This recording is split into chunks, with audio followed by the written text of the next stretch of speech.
Mesdames, Mesdemoiselles, Messieurs, bienvenue dans la quotidienne des marchés du mardi 5 janvier 2016. Les indices boursiers américains ont fini la séance de lundi en baisse après la publication de mauvais chiffres pour la croissance chinoise qui ont ravivé les craintes d'un ralentissement mondial. Le Dow Jones a donc reculé de 1,58%, le Nasdaq de 2,08% et le S&P 500 de 1,53%.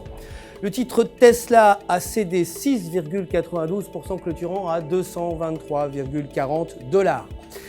Le dollar américain s'est apprécié par rapport aux devises majeures après la publication de données révélant que l'activité manufacturière des entreprises américaines avait enregistré sa plus forte baisse depuis juillet 2009. L'indice PMI pour le secteur manufacturier d'ISM a été inférieur aux attentes à 48,2 points contre 49,1 prévus. Aucun indicateur économique important ne sera publié aujourd'hui.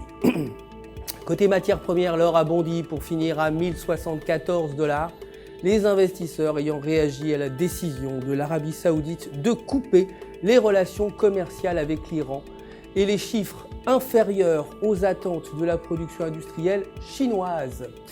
Le cours du baril de brut a baissé à 36,87 $. Côté devises, l'euro a terminé en baisse face au dollar lundi. Techniquement, selon le graphique de 1 heure, la paire euro-US$ se situe au-dessus de la ligne de support à 1,0800. Si elle reste à ce niveau, elle pourrait remonter aux alentours de 1,0950 avec un indicateur RSI inférieur à 50 points. La paire devrait inverser la tendance et retomber autour de 1,0650.